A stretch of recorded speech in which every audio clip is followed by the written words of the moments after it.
उत्तर प्रदेश चुनाव में लगभग आधा रास्ता पार, 3 फेज़ हो चुके हैं, 4 बाकी हैं, चौथा कल होना है और पंजाब इलेक्शन 1 फेज़ में पूर्ण हो चुका है।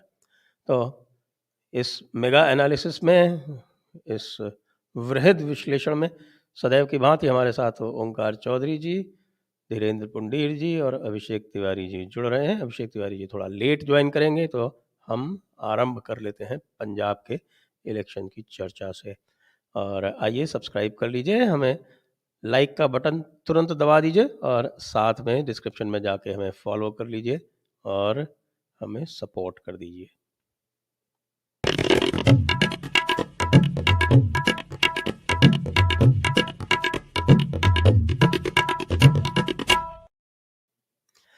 नमस्ते सभी दर्शकों को और स्वागत कर रहा हूँ। इस समय हमारे साथ जुड़ चुके हैं श्री ओंकार चौधरी जी और श्री धीरेन्द्र पुंडीर जी और अभिषेक नमस्कार। जी लगभग 10 मिनट बाद जुड़ेंगे। तो मैं आरंभ करता हूँ। पंजाब के इलेक्शन की जो खबरें आ रही हैं और जो मेरे पास समाचार हैं उसके अनुसार कुछ उलटफेर हुआ है और आम आदमी पार्टी, जो लेटेस्ट बताया जा रहा है कि आम आदमी पार्टी और शिरोमणि अकाली दल वो लगभग बराबर 35-35 सीटों पर हैं और कांग्रेस पिछड़ गई बताई जाती है कि साहब वो 25 सीटों पर चली गई और लगभग 15 सीटें जो है वो लाएगी आपकी भारतीय जनता पार्टी और इक्की दुक्की इधर उधर जो इधर उधर जाती हैं वो, इस प्रकार का मोटा मोटा ये इस तरह का बताया जाता है। तो मेरा प्रश्न आपसे है ओंकार जी, सीधे सीधे कि क्या यदि यह स्थिति होती है तो क्या आम आदमी पार्टी और कांग्रेस मिलकर सरकार बना लेंगी? पुराना इतिहास है, दिल्ली में भी तो कांग्रेस सहयोग करके आत्महत्या कर चुकी है और जो पार्टी आत्महत्या पर उतारू हो उसको रोकना भी नहीं चाहिए। खास तौर से राजनीति में तो नहीं ही रोकना चाहिए। तो वो 2013 में अरविंद केजरीवाल को मुख्यमंत्री बनवा चुके हैं।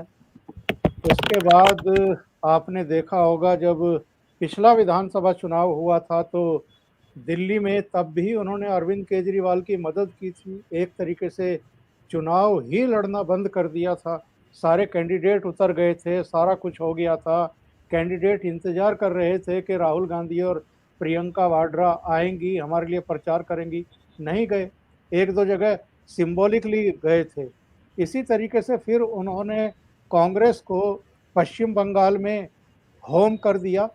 नक्सलबाड़ी इलाके में बस एक जनसभा को संबोधित करने के लिए गए राहुल गांधी, उसके बाद नहीं गए। तो वो तो हर जगह कांग्रेस की एक तरीके से चिता तैयार करते हुए जा रहे हैं।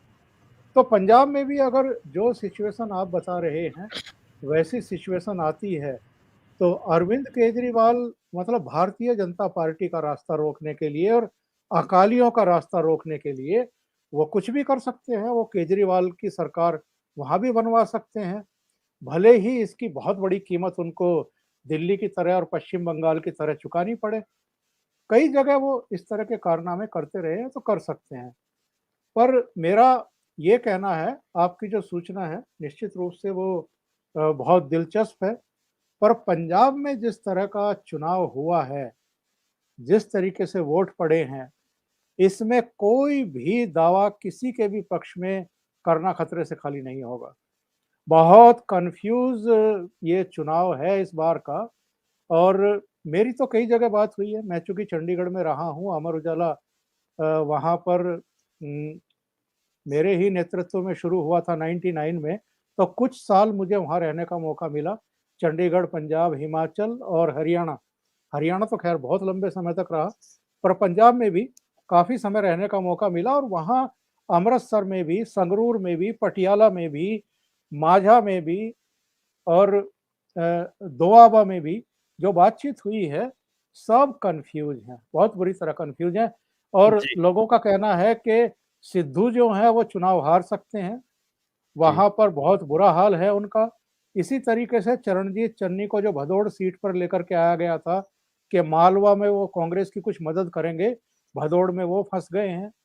कैप्टन अमरिंदर सिंह मुश्किलों में बताए जा रहे हैं, बाकी तो छोड़ दीजिए। जो शुरुआती वहां से सूचनाएं आ रही थी उसमें उनमें उसमें उनको मुश्किलें पेश आ रही थी। तो इस बार का चुनाव इतना ज्यादा कंफ्यूजिंग है क्योंकि 5 ताकतें वहां पर चुनाव लड़ रही हैं। जो परंपरागत हैं कांग्रेस और अकाली दल वो तो हैं ही, पिछली बार से जो पैदा हुए हैं आम आदमी पार्टी वो चुनाव लड़ रही है। इस बार कैप्टन अमरिंदर सिंह भारतीय जनता पार्टी, सुखदेव ढींढसा का गुट अकाली दल का वो मैदान में है, और 32 में से 22 किसानों के संगठन और गुरनाम सिंह चढ़ूनी हरियाणा से पहुंच गए। तो ये सारे मिल मिला करके कौन किसका पत्ता कहां साफ कर रहा है कोई अंदाजा लगा नहीं रहा है। हाँ, ये बात जरूर है जो निकल करके आ रही है कई जगह बातचीत करने के बाद कि इनकी गलतफहमी दूर होने जा रही है, जिन्होंने 13 महीने तक यहाँ आंदोलन चलाया, अपनी एक पहचान सी बनाई और उसके बाद चुनाव मैदान में कूद पड़े। इनको सबसे कम वोट मिलने वाले हैं, अधिकांश सीटों पर इनकी जमानतें जब्त होने वाली हैं, और जो आपका जो आकलन है कि कैप्टन अमरिंदर सिंह भारतीय जनता पार्टी और सुखदेव सिंह ढींढसा गुट को 15 सीटें मिल सकती हैं, ये 15 से आगे भी बढ़ सकती हैं, जो मेरी सूचना है संजय जी। जी हाँ, और आम आदमी पार्टी 35 से नीचे भी जा सकती है, ये भी है। जी जी। ये और ये भी है कि अकाली दल और बीजेपी में अंत में आपस में कुछ समझौता सा हुआ है और कुछ सेटिंग हुई है आपस में, तो उसका भी कुछ है। ये आपकी बात बिल्कुल सही है कि पूरा सब टोटल कंफ्यूजिंग है। धीरेन जी से पूछते हैं, उनके पास क्या सूचना है। देखिए, यूपी का चुनाव इतना बड़ा चुनाव हो गया है कि बहुत ज़्यादा, तो जिस तरह मेरी आदत है हर चुनाव के बारे में उसके मैं बारे में अभी चेक पंजाब के करना। बारे में आपके पास क्या सूचना है वो पूछ रहा हूँ, हाँ, मैं जिससे वही कह बात रहा हुई। हूँ कि मैं उसी के लिए ही बता रहा हूँ कि इस बार यूपी में बहुत ज़्यादा जिस तरह फंसे हैं, वरना सीट बाय सीट मेरा इंटरेस्ट रहता है। मैं गुरदासपुर, पट्टी, तरन तारण, इन तमाम इलाकों में, वहां से लेके फाजिलका, अलग अलग जगह चुनाव में रहा। तो मुझे लग रहा था कि एक बार पूछें, लेकिन ज्यादातर जगह पर जो रिपोर्टर्स गए हैं दिल्ली से, जो रिपोर्टर्स दिल्ली से गए हैं, उनके मुताबिक आम आदमी पार्टी वहां या तो जीत रही है या सबसे बड़ी पार्टी के तौर पर हो रही है। हालांकि कुछ सवाल जो बार बार खड़े हो रहे थे, उन सवालों का वो जवाब देने में जो मैंने पूछने की कोशिश की, उसका उनके पास बहुत ज्यादा जवाब नहीं था। दो चीजें मुझे याद होगा आपके साथ, जब हम लोग पहले बात कर रहे थे पंजाब के किसानों का जो दल थे, तो उनमें एक बात डेड श्योर थी कि उनके तमाम की जमानतें जब्त हो जानी है। इसीलिए उसपे मुझे लगता है कि कोई कंफ्यूजन, कोई भी विरोध किसी को नहीं है। वहां उनकी जमानतें पूरी तरह जब्त हैं, वो खत्म हो गया वो इशू। ये बात जो हम लोग बार बार कह रहे थे कि ये बड़ा अनइवन किस्म का जो है आंदोलन था, जिसकी लीडरशिप उधार ली हुई थी। जो उसके लोग थे वो दूसरे, वो पार्टी के, पॉलिटिकल पार्टी के कार्यकर्ता थे, और जो लीडरशिप थी वो लेफ्ट ओरिएंटेड इंपोर्टेड लीडरशिप थी, जिसको इंपोर्ट किया गया था। तो वो इस चुनाव ने साफ कर दिया है। दूसरा, बीजेपी, और जिस तरह से बीजेपी ने एग्रेसिवली इस चुनाव को लड़ने की कोशिश की है, ये बहुत दिनों बाद, जिसका बहुत दिन से इंतजार किया जा रहा था, कम से कम इस पूरे इलाके में, कि आखिर बीजेपी कब खड़ी होगी। क्योंकि वो हिंदुओं का वोट भी आप ये देखिए चुनाव में कांग्रेस को जाता था, जबकि इस पार्टी पर वही कांग्रेस पार्टी ये आरोप लगाती रही कि यह हिंदूवादी पार्टी है। क्योंकि वहां पूरे इलाके में दिखता था कि जैसे बीजेपी हमेशा बी टीम के तौर पर उसमें रही है। वहां आपको शिरोमणि अकाली दल की दिखती थी, वो बी ही टीम थी। हालांकि लक्ष्मीकांता चावला और तमाम लीडरशिप ने बहुत बार ये कहा कि आपको अपने पैरों पर चलना होगा, जो नहीं सुना गया। लेकिन इस बार जिस तरह भी अकाली ने इनको मौका दिया था, तो वो चीज दिख रही है कि ये शायद इस बार बेहतरी के लिए खड़े होने की कोशिश कर रहे हैं, जिसमें अपने गांव गांव में इन्होंने झंडा और डंडा पहुंचाने की कोशिश की है।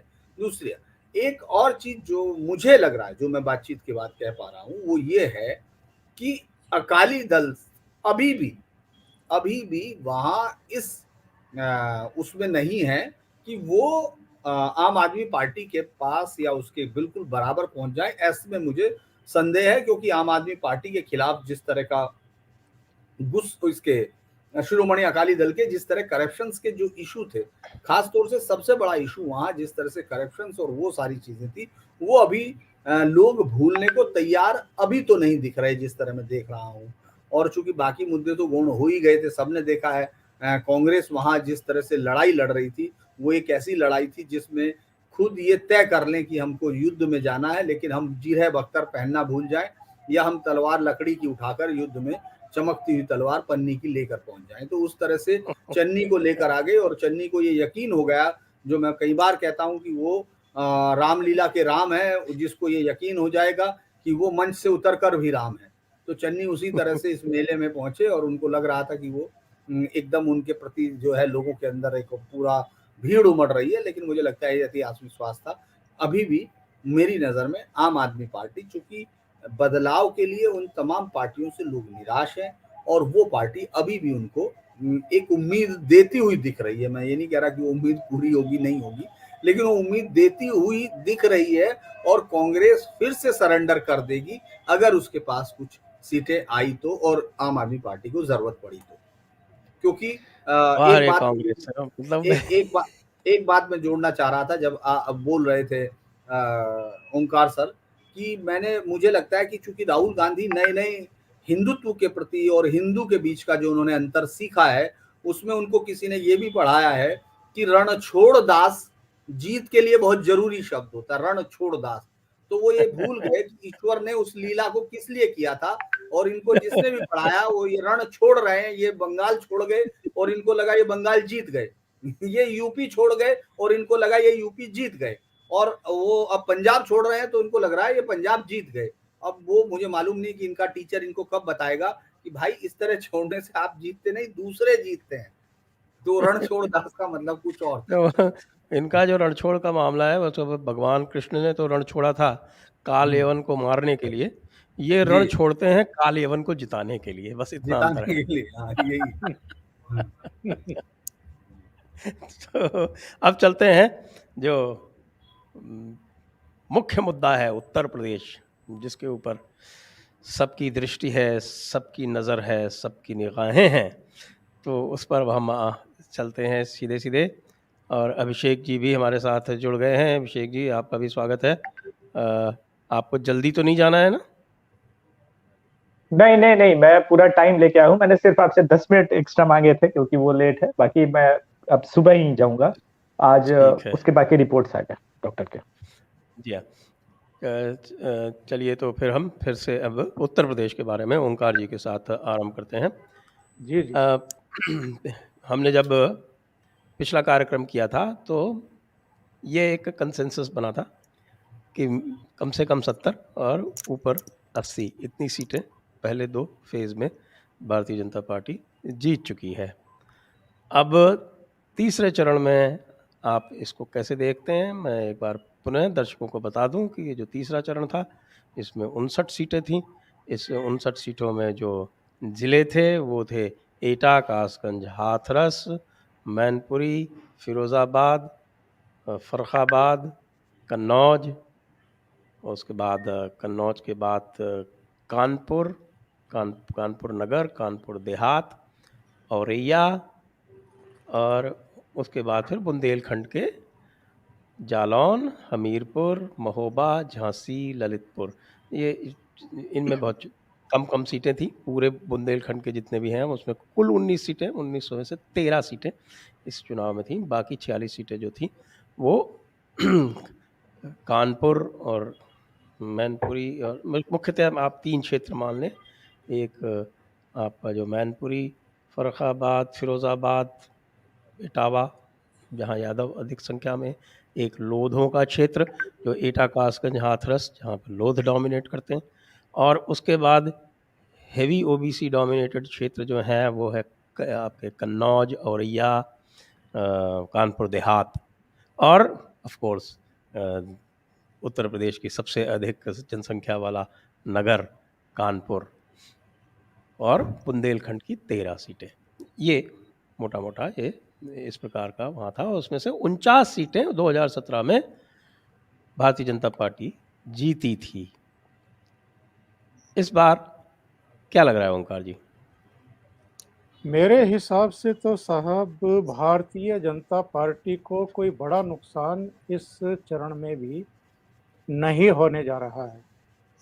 अगर भारतीय जनता पार्टी के कुछ विधायकों के प्रति नाराजगी होगी, कुछ गलत टिकट बटे होंगे और अखिलेश यादव की पार्टी ने कुछ ज़्यादा ही जोर मारा होगा, तो जो 49 सीटें जीती थी भारतीय जनता पार्टी ने, उसमें से 6 सीटें कम हो सकती हैं और बहुत ज़्यादा हुई तो भारतीय जनता पार्टी 37-38 सीटों तक आ सकती है, इससे नीचे नहीं आएगी।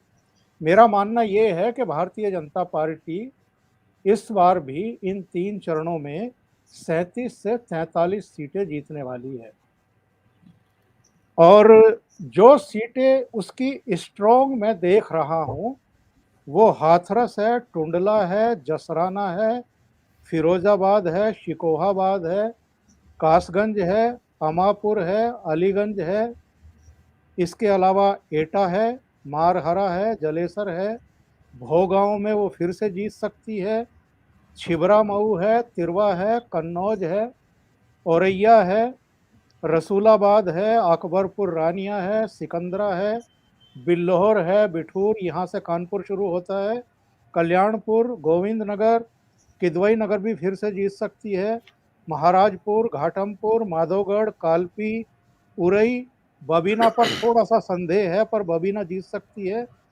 झांसी, मऊरानीपुर, गरोठा, ललितपुर, मेहरौनी, हमीरपुर, राठ, महोबा, ये तो सब उसके गढ़ हैं। चरखारी है, कायमगंज है, अमृतपुर है, फरुखाबाद फिर जीतेगी, भोजपुर, ये सारी सीटें मेरी दृष्टि में भारतीय जनता पार्टी निकाल सकती है, निकालने की कंडीशन में है और ये सारी सीटें उसने 2017 में भी जीती थी और ठीक ठाक मार्जिन से। कुछ सीटों पर मार्जिन कम था लेकिन अधिकांश सीटें बढ़िया मार्जिन से जीती थी उसने। इस बार वो फिर से रिपीट करेगी। जी पिछली बार यहाँ पर 8 सीटें समाजवादी पार्टी ने जीती थी और जिसमें से 3 मैनपुरी में जीती थी और 2 कानपुर शहर में जीती थी और 1 सीट बीएसपी ने और 1 सीट कांग्रेस ने जीती थी कानपुर नगर से। तो ये पिछली बार का आंकड़ा था। धीरेन्द्र जी, आपका क्या आकलन है? देखिए, मुझे लगता है पहले 2 फेज के बाद गठबंधन ने बहुत बड़े बड़े दावे भी किए। उनके समर्थक लोगों ने इस बात का बड़ा एक आंधी चलाई, बहुत सारा, जिसको कहा जाता है थूक बिलोना, वो भी बहुत ज्यादा हुआ कि साहब बहुत नुकसान हुआ, बहुत बड़ी चीज हुई और पूरा आंधी हो गई है, तमाम चीजें हो गई। फैक्ट से अलग जाकर बात करने की कोशिश की, जो दिख रहा था, जो उससे अलग हटके जो दिखा नहीं उसको अपना बताने की कोशिश की। उस अंदाज को आपने देखा होगा। तीसरे फेज में वो इस तरह का कोई बहुत बड़ा चेंज आपको नहीं दिखा जिसमें वो बताने को तैयार हुए हों। उनके पास एक ही चीज है कि साहब यादव बेल्ट में वो वापस लौट आए। यादव में पिछली बार उनके भाइयों में झगड़ा था, माफ कीजिएगा, शिवपाल सिंह यादव चूंकि नाराज थे इसलिए यादव बट गए थे, इस बार यादव एक हो गया है। इस तरह की चीजों के साथ वो वापस लौटे हैं, ऐसा उनका मानना है। लेकिन मुझे लगता है कि इस पूरे चुनाव में जो एक बात हम लोग पहले कर चुके थे कि एक जाट लैंड का मिथक था, उसी तरह से यादव बेल्ट का जो मिथक था, जबकि 2000 का जो 8 का परिसीमन जो हुआ था उसमें बहुत कुछ इच्छाओं से होने के बावजूद भी वो इस चीज को मुझे लगता है कि अब किताबों के पन्नों में रख देना चाहिए कि इस तरह से कोई एक जाति अपने दम पर किसी इलाके को जीत सकती है। 1-2 सीट की अपन बात नहीं करते हैं, लेकिन कोई इलाका जीत लेगी तो इस तरह की कोई चीज नहीं दिख रही है। जैसे मैं मैनपुरी सदर की बात कर रहा हूँ, पिछली बार भी 5800 वोट से हारती हुई थी। भोगांव बीजेपी ने जीती थी, किसनी में मुकाबला था और करहल में जरूर सोबरन सिंह 38,000 वोटों से उस वक्त जीते, यानी 1 लाख वोट उस वक्त भी लिए थे और 2019 में वो 1,18,000 या 20,000 आगे बढ़ गया था, मतलब वोट आ गया है। लेकिन इस बार इस तरह का कोई मतलब लग नहीं रहा है कि बीजेपी को कोई बड़ा कारण हो यहाँ कि वो परेशान होती दिखे। ऐसा कोई कारण नहीं दिखा। जो उम्मीदवारों को लेकर है, वो चाहे जसराना हो, वो चाहे इटावा सदर हो, वो चाहे आपका भोजीपुरा हो, ये तमाम सीटें इस तरह की हैं जो आपको ये बताती हैं कि आपकी सेंट्रल लीडरशिप, मतलब पार्टी के लिए मैं बात कर रहा हूँ बीजेपी के, कि जो बीजेपी की सेंट्रल लीडरशिप है उसने जाने किस गफलत में इस बात को मान लिया कि जो भी लोग हैं वो शायद या तो इनके चेहरे पर वोट दे देंगे योगी जी के या मोदी जी के, और इस सब को आखिर में वो मना लेंगे। जसराना जैसी सीट जहां की बहुत स्ट्रॉन्ग बीजेपी राजपूत बेल्ट है जो इस वक्त बीजेपी के साथ बहुत ताकत के साथ जुड़ी हुई दिखती है, वहां भी जिस कैंडिडेट को बीजेपी ने काट के टिकट खड़ा किया है उसके खिलाफ राजपूतों ने जाके जेपी नड्डा के सामने प्रदर्शन किया, उनकी क्लिप्स या उनके सबूत देने की कोशिश की कि ये हमारे उनके खिलाफ वो काफी सारे शब्दों के साथ है और जिस पर गुस्सा रहा है, लेकिन वो नहीं बदला। हालांकि बाद में कहा गया कि साहब अलग अलग राजपूत लोगों को लगाकर उनको मनाने की कोशिश की, जैसे आपने इटावा सदर में उन महिला को सुना कि किस तरह से वो जो चीजें बता रही थी कि मैं आपको वोट, आपको राशन दिया, आपको पानी दिया, उसका बहुत क्लिप चलाया गया। लेकिन मुझे लगता है कि अगर आप बुंदेलखंड की तरफ जाएंगे तो बुंदेलखंड में ये चाहे जितनी बातें करते हुए लोग इसलिए वहां जाने के बाद बोल नहीं पा रहे हैं कि वहां बसपा दिख रही है। अगर सपा बीजेपी से टक्कर ले रही है तो वहां बसपा है। आप 8 सीटों को भी मतलब 8 सीटों को मैक्सिमम कितनी सीट कर पाएंगे, ये बात अगर आप उनसे करेंगे तो वो 40-42 इतनी सीटें बता रहे हैं जितनी उनको 2012 में नहीं मिली थी जब वो अपने समय की सबसे ज्यादा सीट लेके आए थे। तो लिहाजा 10 मार्च तक के लिए अलग अलग लोगों के अनुमान अलग हो सकते हैं, लेकिन मेरे से आपने जब पूछा तो ये फेज बीजेपी को मुफीद रहा है। बीजेपी को चूंकि जब ग्लास पूरा भर जाता है तो उसमें पानी छलकता ही है, तो इसीलिए उस तरह की स्थिति बीजेपी के लिए 49 सीटें मिलना किसी भी पार्टी को 59 में से एक बहुत बड़ी कामयाबी होती है, एंटी इनकम्बेंसी होती है। अगर आपने बहुत अच्छे से अपने जो गार्डनिंग को प्रूनिंग नहीं किया है अपने प्लांट को, तो उसकी दिक्कत भी होती है। उस तरह की दिक्कतों से बीजेपी जूझ रही है। बीजेपी कोई किसी आंधी के सामने नहीं टकरा रही है, बीजेपी सिर्फ उस सीट पर जूझ रही है जहां उनको अपने कैंडिडेट जो कि जिनका जनता में विरोध था उनको उसके बावजूद टिकट दिया गया, वो लोग ज्यादा परेशानियों में हैं। नहीं तो एसपीएस बघेल जैसे जो लीडरशिप है, बीजेपी ने एक बहुत अच्छे दांव के साथ एसपीएस बघेल को खड़ा किया। हो सकता है बहुत सारे लोगों को ये लग रहा हो, बहुत सारे लोग सुनते भी हैं, मुझे लगता है बहुत सारे लोग, क्योंकि हर पार्टी के जो समर्थक होते हैं वो इमोशनल होते हैं, उनको रेशनल बात सुनने से थोड़ा परहेज होता है। एसपीएस बघेल करहल तो नहीं जीतते दिख रहे हैं, मेरा मानना है ये कि वो करहल तो नहीं जीतते हुए दिख रहे हैं, क्योंकि मैं उनके साथ पूरे दिन में भी रहा हूं और मैंने अलग अलग देखा भी है, और करहल में किस तरह वोट पड़ा वो भी देखा, और करहल के बाहर बरनाहल और अगर घिरौर की बात करें तो वहां वोट पड़ रहा था जो बीजेपी को, वो भी देखा। लेकिन एसपीएस बघेल को खड़ा करके बीजेपी ने एक बड़ा गेम नया जोड़ा है यहाँ। जिस तरह से अपना दल को लाकर, वो आपने देखा होगा उनको केशव देव मौर्य की पत्नी को लड़ाकर उन लोगों ने यहाँ 2-3 जिलों में जो उनकी पार्टी महान दल का जो एक वोट बैंक है उसको शिफ्ट करने की, अपनी तरफ ट्रांसफर कराने की जो कोशिश की थी, बीजेपी ने एसपीएस बघेल को खड़ा करके, क्योंकि अगर आप गौर करेंगे तो एसपीएस बघेल को ये लोग नेता बड़ा जरूर कह सकते हो या मान सकते हैं, लेकिन बघेल वोटर से एक ऐसा वोटर है जो अलग अलग सीट पर अलग अलग पार्टी के अपने उम्मीदवार को वोट करता था, क्योंकि उसके पास कोई ऐसी लीडरशिप नहीं थी जिसको वो ये मान ले कि हाँ वो पूरे स्टेट में उनका एक लीडर है। एसपीएस बघेल जब अखिलेश के सामने खड़े किए गए और उनके लिए बीजेपी की ओर से गृह मंत्री, मुख्यमंत्री, राष्ट्रीय अध्यक्ष और तमाम एक के बाद एक जो लीडरशिप खड़ी हुई, तो जो बघेलों के अंदर जो, और जब उनकी गाड़ी पर भी हमला हुआ उसने सहानुभूति दी, और जो लीडरशिप है इसकी इतनी ताकत झोंकने के बाद जो आसपास की 30 सीटें हैं जिन पर बघेल वोट है, उनके लिए एक मोटिवेशनल था कि उनके पास एक ऐसा लीडर है जो अखिलेश जो मुख्यमंत्री पद की चुनौती, जो बाबा को चुनौती दे रहा है, उसको चुनौती दे रहा है। तो मुझे लगता है कि एक बेहतर दांव था जिसको हमको इलेक्शंस के बाद मुझे लगता है रिजल्ट में दिखाई देगा। जी अभिषेक जी जिला वाइज थोड़ा देख लें। हाँ, मैं जिला वाइज और सारी बताऊंगा। कहानी शुरू हुई सर 400 सीटें जीतेंगे, और तीसरे फेज का जब तक 300 पे आ गए हैं। नहीं आज 300 का स्टेटमेंट आ गया, 400 से सर 300, 100 तो खुद ही ने घटा दी। नहीं सर, अभी तो कहानी बाकी है। 400 से शुरू हुई और तीसरे फेज की जब वोटिंग खत्म हुई तो समाजवादियों ने कहना शुरू किया, करहल तो किसी तरह जीत ही जाए। ये स्टेटमेंट मैं क्यों कह रहा हूं, बीजेपी ने क्या किया कि इस इलेक्शन को 58 सीट पे लड़ा और समाजवादी पार्टी के पूरे कैडर को बोला तुम 59वें सीट करहल पहुंचो, तुम्हारे अखिलेश यादव की सीट बचानी जरूरी है। अखिलेश यादव जी की सीट बच जाएगी, मैंने लिखा है अपने नोट्स में कि हाँ वो अखिलेश यादव की सीट साफ साफ बच गई। बुंदेलखंड की सर 13 की 13 सीट बीजेपी जीत सकती है। बहुत सारे पिछली बार लोग की को तरह। हाँ, बहुत सारे लोग को हो सकता है आश्चर्य भी होगा मेरी इस बात से, लेकिन एक्चुअली सच्चाई है कि बीजेपी बुंदेलखंड की 19 सीट जीत सकती है। सच्चाई यही है क्योंकि वहां एक पानी वाला जो काम किया है ना, और मैंने आपको भेजा था, वैसे तो पूर्वांचल का वीडियो है, संभव होगा तो बाद में प्ले कीजिएगा, जहां से वो जी। राजभर कम्युनिटी की औरत जो है अब वो क्यों वोट करती है, क्योंकि मैंने उसको लाभार्थी जीवी बोल दिया है, एक नया टर्म दिया है, ये लाभार्थी जाती है 20% वोट।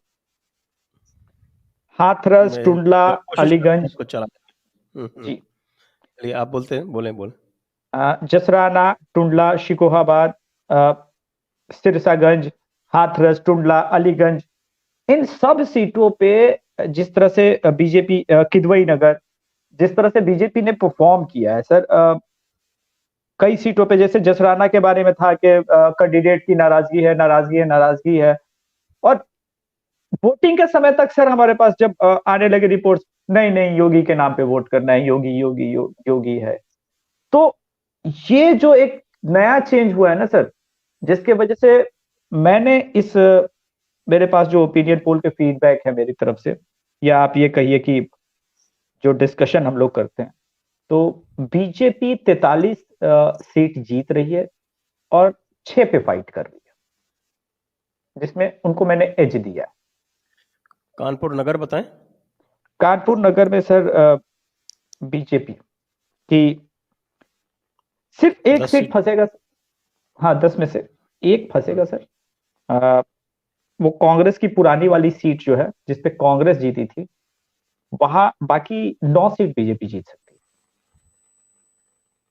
एक सीट अच्छा। कांग्रेस वहां पे, हाँ, जो वो उसका भी कारण सर कैंडिडेट था, उसका विरोध भी बहुत ज्यादा हुआ था, लेकिन बीजेपी के आला कमान ने शायद सुना नहीं, या फिर तो इसमें हुआ यह है कि चूंकि बहुत एक प्रभुत्व वाले वहां के ब्राह्मण हैं, उन्होंने सपोर्ट वो कर दिया कानपुर था। कैंट की सीट है जहां जी। मुस्लिम बाहुल्य है।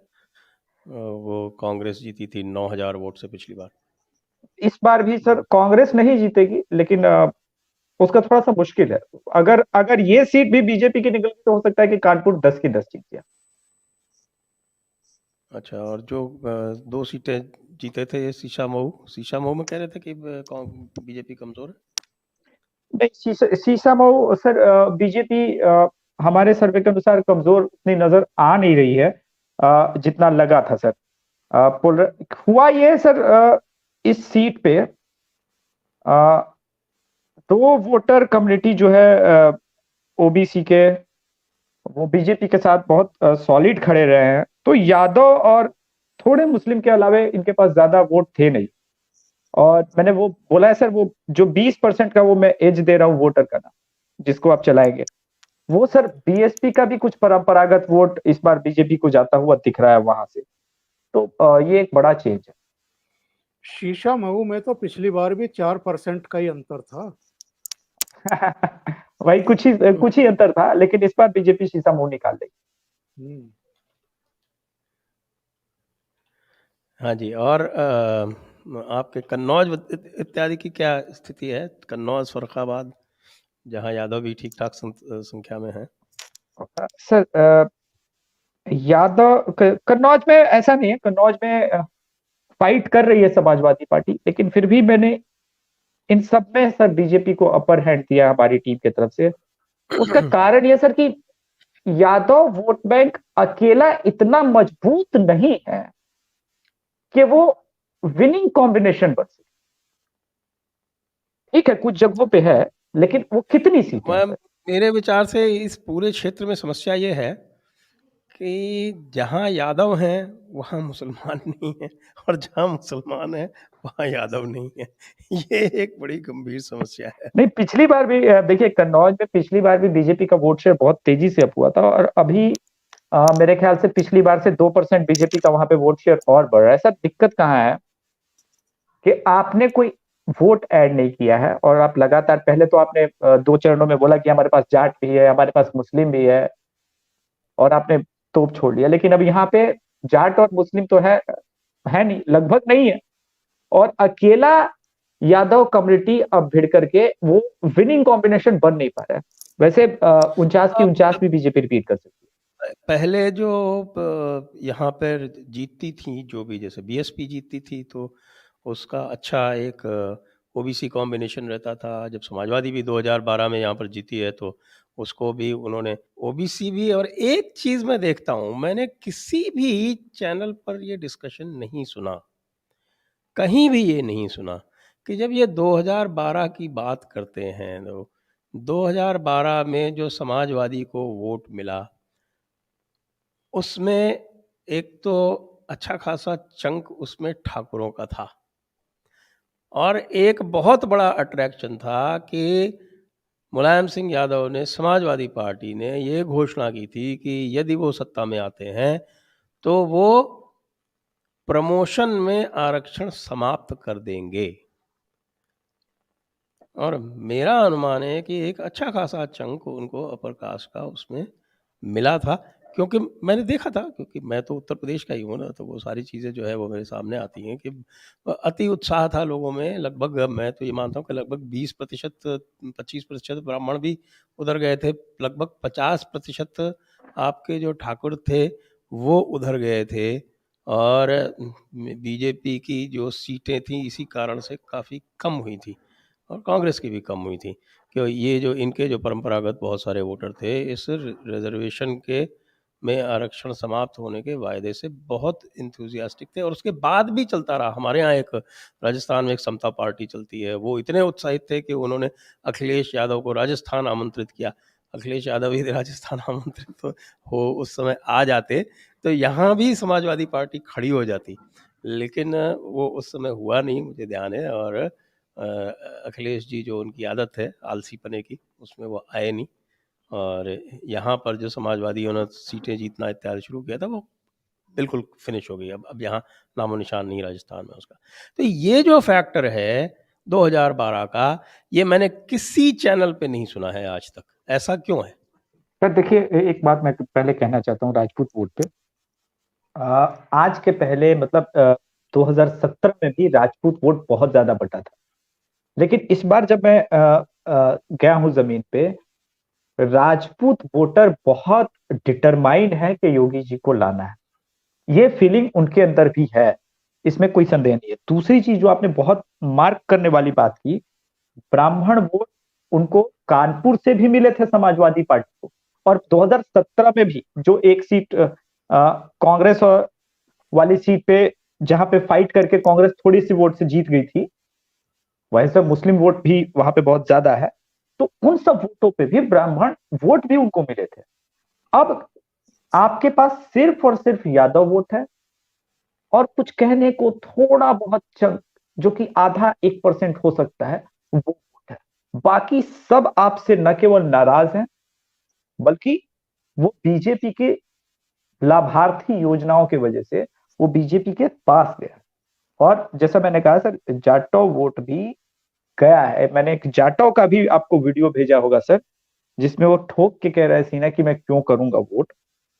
कहने का मतलब है सर, ये जो हम लोग एनालिसिस कर रहे हैं, इस एनालिसिस में एक बड़ा गैप ये छूट रहा है सर उन 20% वोटर के बारे में जो, हाँ ठीक है, अगर वीडियो रेडी है तो सर आप वीडियो चलाइएगा। मैंने डेस्क पे पूछा है, वो रेडी होंगे तब चलाएंगे। हाँ, तो दो सर कॉम्बिनेशन इनके पास होने चाहिए थे बड़ा, या तो मुस्लिम और ये मिलकर के 34, 35, 36% हो जाते तो एक विनिंग कॉम्बिनेशन होता। अब अफसोस ये है कि अगर आप मैनपुरी जाएंगे तो हाँ, मैनपुरी में है, कन्नौज में यादव तो है, लेकिन वहां पे मुसलमान नहीं है। जैसा कि दूसरे चरण के वोट में था, मुसलमान तो थे पर वहां पे वो यादव नहीं थे। तो ये कॉम्बिनेशन, जबकि बीजेपी के पास लोध है, ब्राह्मण है, एक राजपूत एक है। एक दो सीटें हैं जहाँ मुसलमान और यादव दोनों हैं। तिलहर है, संभल में वो कौन सी सीट है एक, वो वहाँ है, लेकिन वहाँ यादव जो है वो वोट नहीं देते मुसलमानों के साथ, वो बड़ी समस्या है। यही सर, इसीलिए सर मैंने कहा कि बीजेपी इस बार जो है मेरे हिसाब से 43 64 और 6 पे एज मैंने दिया है, फाइट कर रही है। मेरे हिसाब से ये संभव होगा कि 49 के 49 वो रिपीट हो जाए तीसरे चरण में। इसीलिए सर चुनाव के बाद एक के बाद एक तमाम, अगर आपके डेस्क के पास वो भी अवेलेबल हो, तमाम समाजवादी पार्टी के नेताओं ने ट्वीट करना शुरू किया कि ईवीएम से पर्ची नहीं निकल रही है, कहीं फोटो नहीं मिल रहा है, कहीं ईवीएम हैक हो गया है। ये तीसरे चरण के बाद ही चालू हो गया है। और शाम आते आते तो मैंने आश्चर्यजनक बात जो मैंने शुरू में कही सुन ली कि क्या बात करते हैं तिवारी की, करहल तो किसी तरह जीत ही जाएंगे। चलिए, अब ये जो मैंने एक प्रश्न पूछा 2012 का एनालिसिस का, ओंकार जी आपने कहीं सुना है इसको, इस पर चर्चा होते हुए कि 2012 में इनको जो 29% वोट मिले थे उसमें कम से कम 5-6% वोट जो थे वो अपर कास्ट का कंट्रीब्यूशन था? संजय जी, ऐसा है कि बहुत सारे तथ्यों को, बहुत सारी घटनाओं को मीडिया या तो पचा जाता है या उस तरफ ध्यान ही नहीं देता है। अब आप 2009 की घटना याद करिए, जिसमें कांग्रेस को 20 या 21 एमपी मिल गए थे 21 उत्तर सीटें मिली थी। प्रदेश से। वो क्यों मिले थे? क्योंकि मुलायम सिंह यादव ने एक बड़ी गलती कर दी थी कल्याण सिंह से गलबैया में लग करके, और मुसलमान नाराज होकर के वो चला गया था कांग्रेस की तरफ मुलायम सिंह को सबक सिखाने के लिए। उस घटना को मीडिया में, खास तौर से जिस मीडिया की आप बात कर रहे हो, वो जिक्र ही नहीं करता है। वो कभी जिक्र नहीं करेगा इस बात का कि कांग्रेस को 2009 में 21 सीटें क्यों मिल गई थी। कोई चमत्कार हो गया था क्या, या कोई अचानक से जनाधार बढ़ गया था क्या कांग्रेस का? केवल एक घटना घटी थी, मुलायम सिंह यादव ने कल्याण सिंह के साथ गठबंधन कर लिया था, उनके साथ खड़े हो गए थे और मुसलमान नाराज होकर के कांग्रेस की तरफ चले गए थे। हाँ, आजम खां भी निकल गए थे। बिल्कुल। जी, जी, जी, बिल्कुल सही। हाँ, तो इन घटनाओं को पचा जाते हैं और मनमाने ढंग से 32% 34%, जबकि मैं कह रहा हूँ कि मुझे तो 26% से आगे का कोई आंकड़ा अभी तक समझ में ही नहीं आया कि किस तरह से ये 26% से ऊपर जाएँगे। फिर भी अभिषेक जी अगर उनको 29-30% दे रहे हैं तो हम मान लेते हैं, सर कोई मैंने बात 27-28 दिया है, और मैंने 27-28% मेहरबानी करके दिए सर, इसलिए क्योंकि मेरे पास भी आंकड़ों में वही 25-26 पहुंच रहे थे, लेकिन मैंने सोचा कि चलिए पश्चिम में हमारे पास उतना फीडबैक पूरा तरह से छन के नहीं आया, तो हो सकता है भाई कुछ चमत्कार हो जाए, 1-2 और % ऐड हो जाए। लेकिन ये 32 33 34 जो दे रहे हैं, ये तो सर नेक्स्ट टू इम्पॉसिबल लग रहा है। ये मुझे समझ में नहीं आ रहा है। चलिए, मैं 1 मिनट को डेस्क से बोलता हूँ कि वो जो वीडियो है वो जी। थोड़ा-सा चलाएँ, तो उससे भी कुछ होगा। उसके बाद फिर हम चौथे फेज़ की बात करेंगे। हमारा लोग का बहुत विचार है, इस बार फिर योगी आवे हैं। फिर योगी, हाँ फिर योगी जी आवे। ये बताइए कि योगी जी क्या-क्या दीदी काम किए? बहुत काम किया है, सड़क दिया है, शौचालय दिया है, जनता के घर दिया है और गरीबन के राशन देता है, बहुत काम किया है। दीदी ये तो एगो नेता है ओपी राजभर, वो कहते हैं कि योगी के वोट मत दिया। नहीं, नहीं, नहीं, ऐसा कोई बात नहीं है। वैसा कोई बात नहीं है, योगी जीती हैं, योगी यही हैं। हम सब पूरे जनता का विचार यही है कि योगी फिर आवे। यहाँ पे राजभर समुदाय का दीदी कितना वोट? अरे 350 है वोट। 350। तो जनता जनार्दन से मैं इसीलिए ऐसे लोगों से जब मिलता हूं तो कहता हूं, दीदी खुद ग्राम प्रधान है और ये बताना जरूरी होता है आपके सामने कि क्यों जो ओपी राजभर कह रहे हैं इन पे बिल्कुल नहीं होता। देखे दीदी, आपके जान पहचान में कितने लोगों को शौचालय का और मकान बनने का पैसा मिला? अरे बहुत लोगों का है, नहीं नहीं तो कम से कम 60 70 80 के लगभग बा। तो दीदी योगी के नाम पर योगी यही है, तो फिर हम लोग के बहुत आशा है कि बहुत काम मिलेगा। तो अखिलेश यादव आपको कुछ काम वाम दिए थे? नहीं नहीं दिया था। तो अभिषेक जी, ओपी राजभर जीती हैं कि हारी हैं? नहीं, इसीलिए देखिए वो पहले ये समझिए महिला मैंने ग्राम तो सुना पंचायत, नंबर 3 पे आ रहे हैं वो। हाँ मैं वही, मैं उनकी बस्तियों में गया सर, जाटो बस्तियों में गया, और ठीक उसके बगल में 350-400 लोगों की जाटो की फैमिली है रहती है, और बगल में राजभर समुदाय की, और ये ग्राम प्रधान थी, दोनों कम्युनिटी ने इनको वोट किया तो ग्राम प्रधान बनी है, महिला ग्राम प्रधान। 80 लोगों को, जैसे उन्होंने बताया कि शौचालय और मकान आवास इन सबके पैसे दिए, काम इन्होंने कराया। नल वगैरह हमने देखा, वो वीडियो रिकॉर्ड है, वो हमारे पे आएगा और डिटेल वो अलग से। अब मैं ये क्यों कर रहा हूं, मीडिया चिल्ला रही है कि राजभर वोट, भाई पूरा भर भर क्यों की राजभर को जा रहा है, समाजवादी पार्टी 34%। मैं जमीन पे कैमरा माइक लेकर के पहुंचा, ग्राम प्रधान है, एक एक राजभर औरतों की मैंने बाइट ली है वहां पे, वो घूंघट में थी, और उन्होंने साफ साफ कहा कि वो तो ओपी राजभर को जानती ही नहीं, वो तो योगी जी ओगी को को ही जानते हैं। हाँ, ओगी योगी, योगी नहीं, ओगी। तो ओगी ओगी को वोट देंगे, काम दी है, काम करी है, मतलब जो इनको मिला है ये अविश्वसनीय है सर। इन्होंने नहीं सोचा था इनके पास पक्का मकान होगा, जो गरीबी, जो बदहाली स्थिति। और सर इस महिला ग्राम प्रधान और एक और वहां पे मनोज दुबे नाम के ग्राम प्रधान से हमारी मुलाकात हुई, इन दोनों ने मिलकर उस बगल के गांव में 4.5 करोड़ का सरकारी हॉस्पिटल बनवा लिया है सर। इनके पाले में लगभग 3,500-4,000 वोट है, इन दो लोगों को मिला के, वो दूसरे गांव से ग्राम प्रधान है, इतना अच्छा समन्वय, और सब योगी योगी कर रहे हैं। तो ये बात आपको मीडिया नहीं बताएगी क्योंकि वो पहुंची ही नहीं है वहां से। नहीं, मैं कैसे नहीं पहुंचे? सत्य हिंदी वाले तो सत्य बोलते हैं ना, असत्य तो बोलते सत्य हैं। हिंदी वाले क्यों नहीं बता रहे कि राजभर को जानते ही नहीं, उन्हीं के सपोर्टर, उन्हीं के राजभर समुदाय के लोग।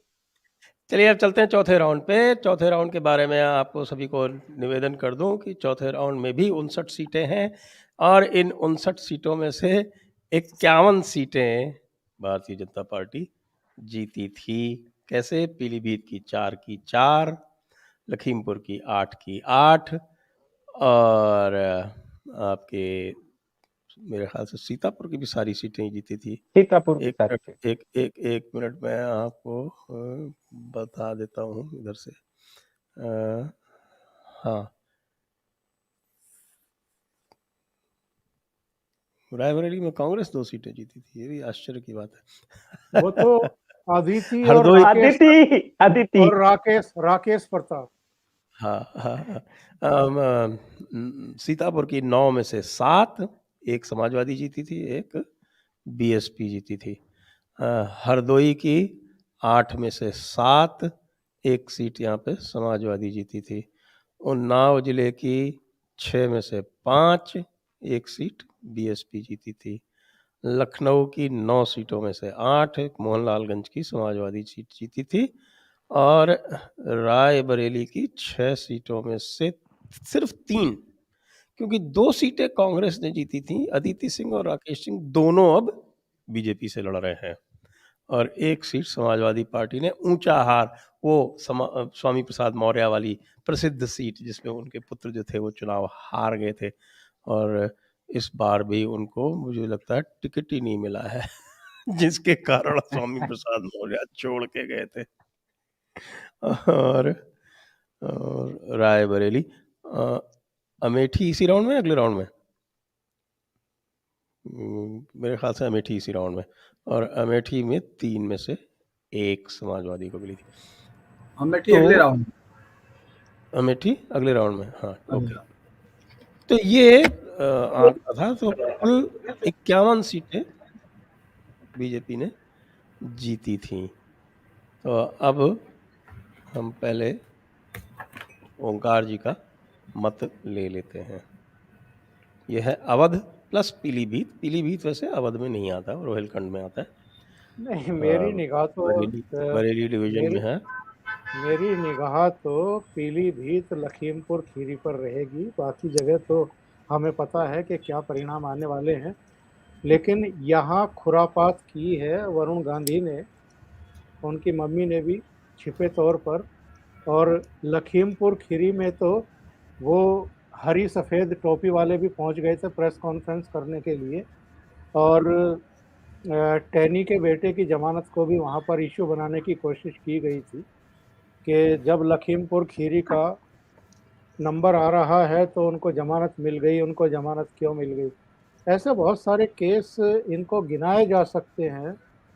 मतलब जब, और मैंने अपने एक ट्विटर हैंडल पर लिखा भी था जब ये हल्ला मचा रहे थे, कांग्रेस की एक सिंपैथाइजर है, उसने बड़ा हल्ला मचाया था, तो मैंने पूछ लिया था कि भाई माँ बेटा भी तो जमानत पर हैं किसी केस में, तो जमानत तो मिलनी ही होती है, उसमें क्या, इसमें हल्ला काटने वाली बात क्या है। सुप्रीम कोर्ट 10 बार कह चुका है कि bail is the rule not jail. Rule and jail is exception. बिल्कुल। तो उसको जमानत मिल गई है तो क्यों हल्ला काट रहे हो भाई। और अगर मतदाताओं पर आपको भरोसा है तो उसको चाहे जमानत मिली हो ना मिली हो आप जीत जाओगे। पर जब जमीन पर पहुंचते हैं तो पता लगा कि टाटा फिश। तो लखीमपुर खीरी में निगाह रहेगी क्या रहता है। जैसे पंजाब में इन 22 संगठनों को बुरी तरह से उठा करके पटका है लोगों ने, वैसा ही हाल आप देखिएगा जो वेस्ट यूपी में होने जा रहा है 58 सीटों पर, जो फिर अगले 55 सीटों पर होने जा रहा है, वही तराई की इस बेल्ट में आपको देखने को मिलेगा। इनके सारे दुष्प्रचार, इतनी सारी प्रेस कॉन्फ्रेंसेस, ये सब मतलब बेकार जाएंगी। और जो डेडिकेटेड मतदाता है वो फिर से भारतीय जनता पार्टी को वहां मजबूती देगा। तो मेरी नज़र तो इन पर रहेगी कि ये जो सफ़ेद और हरी टोपी वाले हैं और एक जो छिटका हुआ गांधी परिवार जो कुछ समय तक बल्कि कई साल तक भारतीय जनता पार्टी में मलाई खाता रहा, और अब वरुण गांधी की एक ऑडियो वायरल है जिसमें जी वो किसी को कह रहे हैं कि साहब समाजवादी पार्टी को वोट करिए। तो ये जो आस्तीन के सांप हैं इनको भी सबक मिलेगा इस दौर के मतदान में। इनको भी पता लगेगा कि आप भारतीय जनता पार्टी की वजह से वहां पर जीतते रहे हैं। इंडिपेंडेंटली अगर आप जाएंगे वहां चुनाव लड़ेंगे, अकेले जाएंगे तो आपको अपनी हैसियत पता चल जाएगी कि क्या है। बाकी तो जिस तरीके से ये थर्ड फेज में हम लोग समीक्षा कर रहे थे संजय जी, कमोबेश यही हालत चौथे फेज में भी रहनी है। उसमें कोई बहुत बड़ा उतार चढ़ाव या फर्क दिखाई दे या किसी तरह की कोई अलग से एंटी इनकम्बेंसी इस इलाके में पनप गई हो किसी घटना विशेष की वजह से, मुझे लगता नहीं। जी, वैसे मैं अपने ज़िले के बारे में बता दूं यानी लखीमपुर ज़िले के बारे में कि वैसे पीलीभीत मेरी ननिहाल है, तो मैं पीलीभीत के बारे में भी कह सकता हूँ कि पीलीभीत में जो इस समय एक परिवर्तन किया है वो समाजवादी पार्टी ने बहुत दिनों बाद पीलीभीत नगर से, जहाँ मुसलमानों की अच्छी जनसंख्या है, वहाँ से उन्होंने मुसलमान को टिकट ना दे के एक हिंदू को, कुर्मी को टिकट दिया है। तो इसलिए वहाँ का मुकाबला थोड़ा सा रोचक हो गया। दिलचस्प हो गया। लेकिन पिछली बार जो संजय सिंह गंगवार जीते थे वो लगभग 43,000 वोट से जीते थे, तो मुझे नहीं लग रहा कि इसमें बहुत ज़्यादा कोई सेंध वो लगा पाएंगे और स्थिति कमोवेश वही रहनी है। और मुसलमान कैंडिडेट खड़ा कर रखा है बसपा ने, तो उसका भी कुछ इम्पैक्ट आएगा। पूरनपुर में जहाँ पर सिखों की अच्छी आबादी है, मेरी जानकारी ये है कि पूरनपुर में तो एक तरफा मामला इस समय चल रहा है और बीसलपुर में भी काफ़ी ठीक है। पीलीभीत और बरखेड़ा में समाजवादी पार्टी मुकाबले है। लखीमपुर का मैं बता दूं आपको कि पलिया और निघासन, ये जो दो कॉन्स्टिट्यूंसी हैं, ये वो बेल्ट हैं जो शारदा और घाघरा के बीच पड़ती हैं और जहाँ का ये सारा किस्सा था जो आपका जो किसान आंदोलन के हाथ था। और इसमें पिछली बार जो है वो पलिया से जो कैंडिडेट है रोमी साहनी बोलते हैं उनको, भी हरविंदर कुमार साहनी पंजाबी हैं, वो 69,000 वोट से जीते थे, 69,000। और अभी भी कोई उसमें परिवर्तन नहीं है। इसी तरह से निघासन सीट से 46,000 से जीत थी, वहाँ भी कोई परिवर्तन नहीं। फिर आती है गोला, गोला जहाँ पे जिसमें मेरा गांव पड़ता है, गोला में स्थिति थोड़ी सी गड़बड़ है। हालांकि वहाँ भी 55,000 की मार्जिन थी, लेकिन जो अरविंद गिरी पुराने समाजवादी पार्टी के नेता हुआ करते थे, वो चेंज करके पिछली बार आए थे भाजपा में, और कई लोगों को, विशेष करके ब्राह्मणों को, यह शक है कि वो जो पूरी की पूरी घटना थी तिकुनिया वाली, उसमें इनका भी हाथ था। इसलिए इनकी स्थिति इस समय डामाडोल है। वोटिंग के बाद ही पता चलेगा। तो ये एक सीट जो है ये क्वेश्चन मार्क में है, यानी 55,000 की लीड के बाद भी। ये देखिए किस तरह से कैंडिडेट से फर्क पड़ता है, वो ये यहाँ पे दिखाई पड़ रहा है। बाकी जो सीटें हैं उसमें लखीमपुर की सीट में काफ़ी कॉन्टेस्ट हो गया है, और लखीमपुर की सीट में जो कॉन्टेस्ट का जो मुख्य कारण है वो यह है कि बीएसपी ने मोहन वाजपेयी के रूप में एक ब्राह्मण कैंडिडेट दिया है, और उत्कर्ष वर्मा जो योगेश वर्मा के ही दूर के रिश्तेदार हैं वो खड़े हैं। तो इसमें स्थिति योगेश वर्मा की काफ़ी ख़राब चल रही थी। अब पिछले 3-4 दिन से टेनी जो हैं, यानी मैं तो उनका नाम ही भूल जाता हूँ असली, अजय मिश्रा। अजय मिश्रा, हम तो सब उनको टेनी नाम से जानते हैं। तो जो टेनी है वो पिछले 4-6 दिन से डेरा डाल के बैठे हुए हैं बिल्कुल वहाँ पर, कि योगेश वर्मा उनके सबसे खास हैं। इसमें से योगेश वर्मा को उन्हें हर कीमत पे जिताना है। तो अब क्या स्थिति है वो उसके ऊपर डिपेंड करेगी। अब धीरेन्द्र जी वहाँ बैठे हुए थे। धीरेन्द्र जी, लखनऊ और उसके आसपास की सीटें तो आप ही बता दीजिए, सीतापुर की सीटें फिर हम पूछेंगे बाद में अभिषेक जी से। म्यूटेड है आप। लखनऊ में मैं आपको बता ही रहा था कि जब इधर से तमाम जगह घूम रहे हैं तो बहुत ज्यादा कोई चीज आपके लिए, जब मुझे लगता है कि कोई हार या जीत का सवाल खड़ा होता है तो या तो आपको आंधी दिख रही होती है, आप कोई चीजों को देख रहे होते, या फिर एक नया समीकरण आपको दिख रहा हो।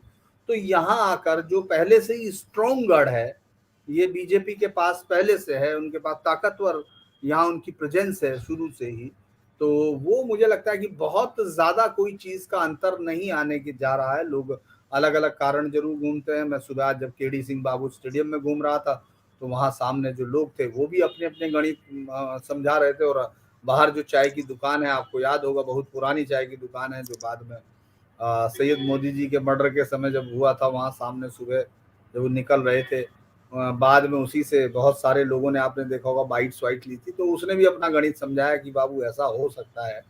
तो वो तमाम लोग गणित जरूर समझा रहे हैं। मेरा कहने का मतलब है कि आपके खिलाफ कोई चीज दिख नहीं रही हो तब ये समझ में नहीं आता कि आप आखिरकार इस दावे को कैसे सच मान लें कि सरकार के खिलाफ कोई चीज दिख रही हो। यहाँ सीटों का चेंज हो सकता है, मैं फिर कह रहा हूँ कि सीटों का चेंज हो सकता है, इधर से उधर वाली सीट है, 1-2 सीट पर आपको लग सकता है कि जो पिछली बार का जिस तरह से, चूंकि स्वाति सिंह जैसे पहली बार जीत के आई थी 2017 में इस सीट पर, सरोजनी नगर पर, वो पहली बार भाजपा को, लेकिन अभी जब जो कैंडिडेट बदला, मैं आज घूम रहा था बंथरा सब तरफ घूम रहा था मोसी से लेके, तो मैंने बहुत जगह पूछा, जो ब्राह्मण वोटर थे उन्हीं से समझा, जो बीजेपी के सपोर्टर थे, कि यार आप ब्राह्मण हैं और जब अभिषेक मिश्रा आ ही गए हैं पंडित जी, तो फिर आप कहाँ इधर घूम रहे हैं। तो उन्होंने कहा कि हम कैंडिडेट को देख ही नहीं रहे, जबकि वो कैंडिडेट इतना हाई प्रोफाइल है कि पी चिदम्बरम को बंद कर दिया। पी चिदम्बरम ने प्रेस कॉन्फ्रेंस की, जिस आदमी के खिलाफ पी चिदम्बरम किसी, मतलब आप सोचिए, कांग्रेस के हेडक्वार्टर में बैठ के उसके खिलाफ कॉन्फ्रेंस की, तो इतने हाई प्रोफाइल में भी लोग इस बात से, उनका कोई राब्ता नहीं है। लोग योगी को वापस लाना चाहते हैं, इसलिए वोट कर रहे हैं। और मैं फिर कह रहा हूं कि जो आपसे बात अभी हो रही थी कि 11 सीटें महज ऐसी हैं जहां मुस्लिम वोटर्स को लेकर, मतलब आपको माफ कीजिएगा, मुझे लगता है मैं थर्ड फेज का बोल रहा था, बहुत कम ऐसी सीटें हैं यहाँ जहां मुस्लिम वोटर्स आपका बहुत कुछ ज्यादा इम्पैक्ट डाल सकता हो। और यादव आप अभी जब हम लोग ऑफ द रिकॉर्ड में भी चर्चा ही कर रहे थे कि 40,000 जो है मैक्सिमम आपको यहाँ सरोजनी नगर पर ही दिखता है, या बीकेडी में आपने बताया था, बीकेटी में कुछ वहां, लेकिन मुझे लगता है कि बहुत ज्यादा बेहतर कॉम्बिनेशन करने में अखिलेश कामयाब नहीं हो रहे हैं, वोट शिफ्ट नहीं हो रहा है, लिहाजा जो रैलियों की भीड़ है, जो तमाम चीजों की भीड़ है, अगर वो उसको सच समझ रहे हैं तो उनको मुझे लगता है कि थोड़ा दिक्कत इस राउंड में भी पेश आनी है। इस राउंड को तमाम लोग, जिन लोगों से भी हम बात कर रहे हैं, चूंकि सीनियर जर्नलिस्ट से बात करना हमेशा मुझे लगता है कि उनसे हमेशा उनका इंसाइट लेना चाहिए, तो वो तमाम लोग कह रहे थे कि ये और 5वां फेज तो है ही बीजेपी के, तो आप उसमें क्यों मतलब पढ़ रहे हैं, मतलब उसमें कोई इस तरह का चीज नहीं है, कोई दिख नहीं रहा है, तो मुझे ये कहने में कोई गुरेज नहीं है कि यहाँ रिजल्ट जो है कमोबेश पिछली बार को रिपीट करते हुए आपको दिखेगा। कुछ लोगों को हार्ट अटैक कराएंगे आप लोग। वो असत्य हिंदी वाले क्या करेंगे जो शपथ ग्रहण की तैयारी करवा रहे हैं। देखिए मैं कल आपका देख क्या रहा था, आकलन है फोर्थ फेज का ओवरऑल, ओंकार जी? फोर्थ फेज बढ़िया जाएगा, इस बार भी वैसा ही रहेगा करीब करीब जैसा थर्ड फेज गया है। कोई बड़ा नुकसान भारतीय जनता पार्टी को होता हुआ कहीं दिखाई नहीं दे रहा है। इक्का दुक्का जैसे आप कह रहे हैं, लखीमपुर खीरी में 1-2 सीटों पर फाइट होती हुई दिखाई दे रही है, वो हर जगह हर जिले में आपको दिखाई देगी। लेकिन अगर आप 2017 के भी देखें, मैं तो आज बड़ा एनालाइज कर रहा था चीज़ों को, क्योंकि जब आपके शो में बैठने की ज़रूरत होती है तो फिर तैयारी करके आना पड़ता है। अपने शो पर तो हम ऐसे भी चला देते हैं कहानी को, लेकिन मैं देख रहा था कि मतलब हर जिले में अगर 3 सीटें हैं तो 2 सीटों पर जहां भारतीय जनता पार्टी जीती है, मार्जिन काफ़ी है। किसी एक आध सीट पर मार्जिन कम रहता है, लेकिन ज़्यादातर सीटों पर मार्जिन काफ़ी है। 10% से लेकर के 20%, 22%, कहीं-कहीं 30%। तो जहां इतना बड़ा मार्जिन होता है, वहां पर उलटफेर की आशंका बहुत कम हो जाती है। अगर कोई बहुत ही बड़ी किसी क्षेत्र में किसी विधायक के प्रति नाराजगी हो तो अलग बात है, किसी गलत आदमी को टिकट दे दिया हो तो अलग बात है, वरना तो हमेशा विधानसभा में पार्टी को देख करके, चीफ मिनिस्टर को देख करके ही वोट पड़ते हैं। उसमें फिर ये गौण हो जाता है कि विधायक के प्रति, कैंडिडेट के प्रति आपकी नाराजगी कितनी है, कितनी नहीं है। जी जी जी जी, तो आप मानते हैं कि कमोबेश वैसा ही रहना है? बिल्कुल। जी, तो अभिषेक जी आप अपना आकलन दें, जिले वाइज देंगे तो और अच्छा रहेगा। मैं जिले वाइज भी दे दूंगा। सर एक बात कहूंगा आप लोग को, हार्ट अटैक मैं उम्मीद करूंगा कि किसी को ना आए।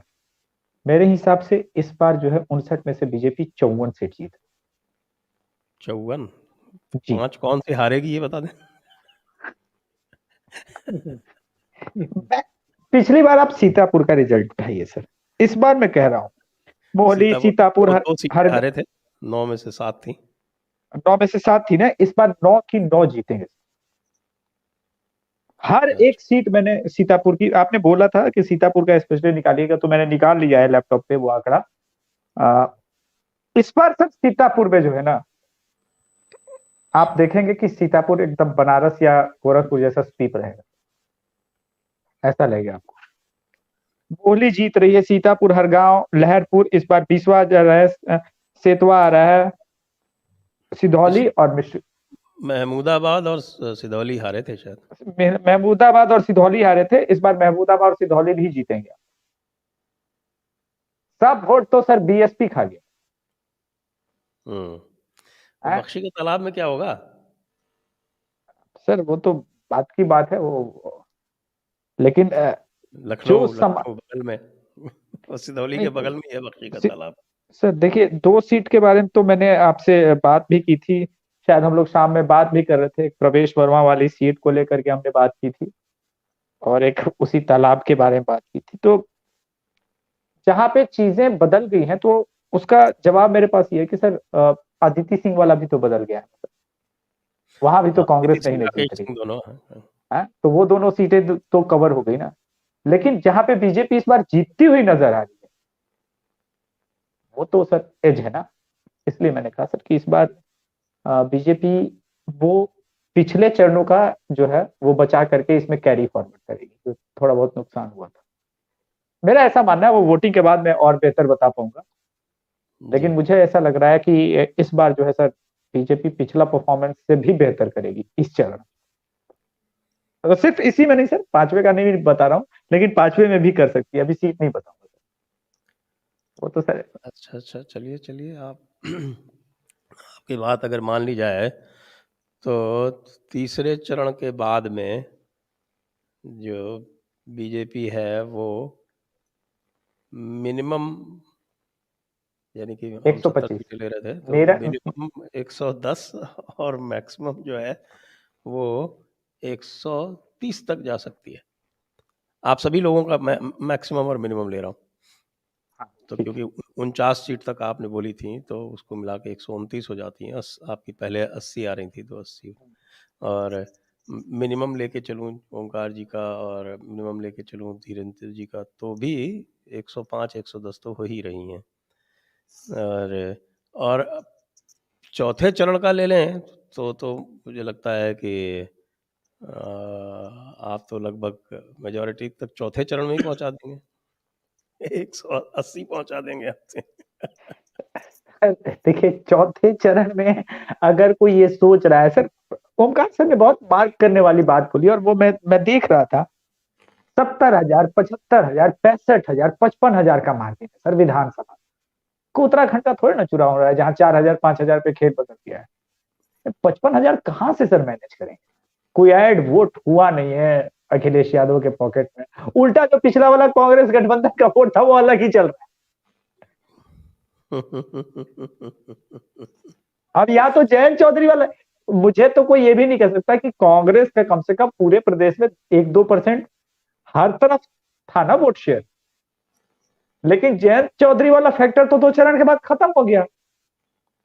तो पिछली बार से आपके वोट शेयर हर जगह कम हो रहे हैं, कांग्रेस का कम से कम था तो सही, चाहे वो कांग्रेस का वोट तो सभी जगह था, ये तो बात सही, सभी जगह था, तो वो ज्यादा बेटर गठबंधन था इनके हिसाब से। तो अब कांग्रेस वाला तो कांग्रेस ही लेके जा रही है, वहां तो लड़की लड़ रही है।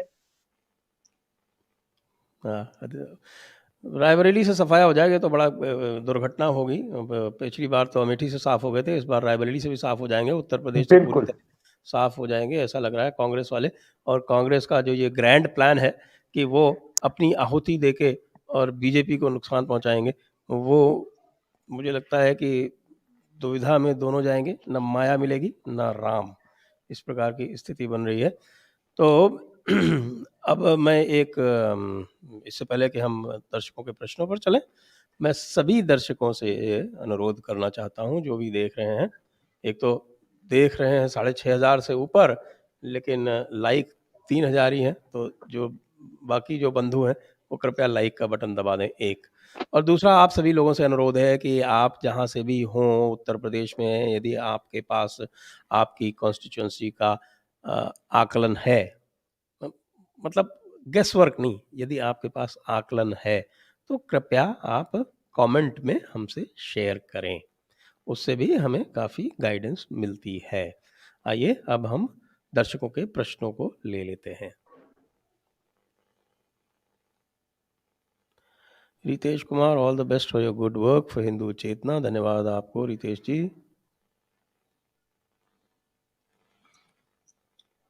अतुल पांडे जी धन्यवाद।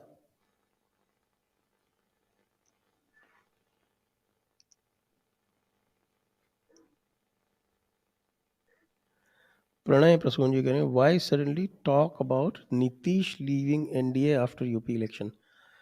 Not that we should care as NK has lost all image, but is this to confuse people in UP? Abhishek ji आप बताइए, नीतीशवा को तो आप अच्छी तरह जानते हैं।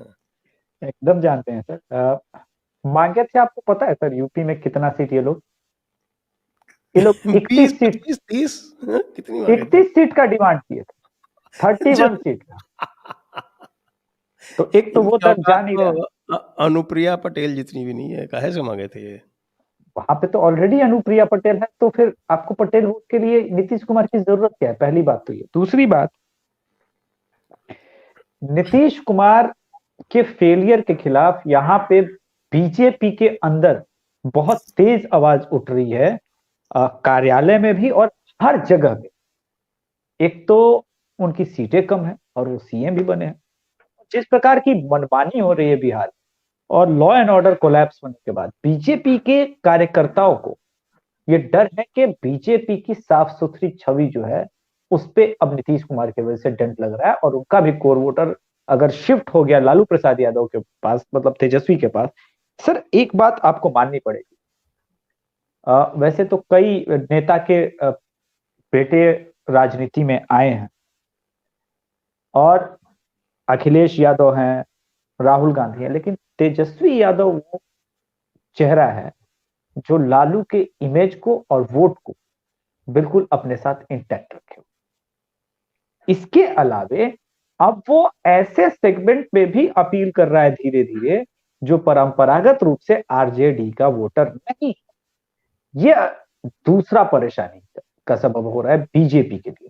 तो नीतीश कुमार के पास अब एक ही ऑप्शन है कि बीजेपी को जब छोड़ के जाएंगे तो कहेंगे हम सेकुलरिज्म से किसी भी कीमत पे समझौता नहीं कर सकते, इसलिए इस बार भ्रष्टाचारी के साथ चलेंगे, सीएम वही रहेंगे। ये धंधा अच्छा चला रखा है नीतीश कुमार ने। वैसे तो बीजेपी को पिछली बार अकेले लड़ना चाहिए था, बहुत बड़ी गलती की इन्होंने।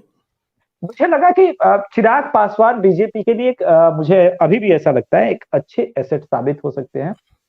उनकी पार्टी चाचा भले तोड़ ले गए, लेकिन अभी भी जितने पासवान वोटर हैं वो बिल्कुल चिराग पासवान को ही अपना फेस मानते हैं और रामविलास पासवान के जो सक्सेसर के रूप में है वो चिराग पासवान को देखते हैं और इनका 6% सॉलिड वोट बैंक है। जहां पे चिराग पासवान बोलेगा वहीं आप ये देखिए कि हर विधानसभा चुनाव में इस बार सर लोजपा को 18,000, 20,000, 15,000 वोट मिले सर, और उतने ही मार्जिन से जेडीयू या बीजेपी कई सीट हारी है।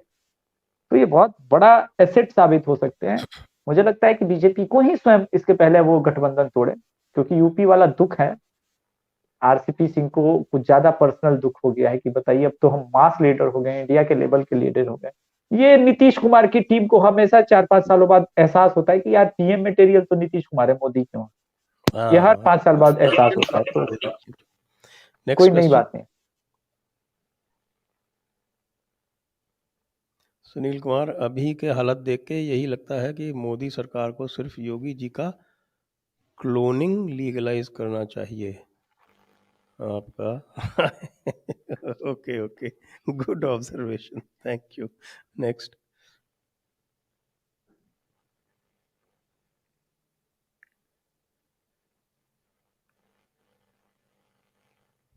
अगला सवाल।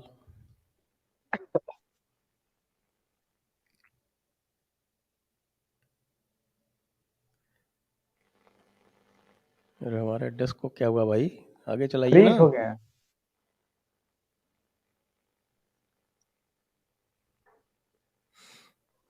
भास्कर पुरोहित जी धन्यवाद।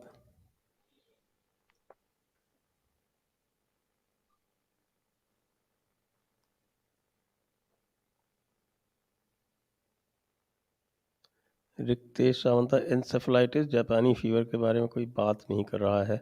अभी आएंगे ना छठे राउंड में, तब करेंगे ना बात। नेक्स्ट।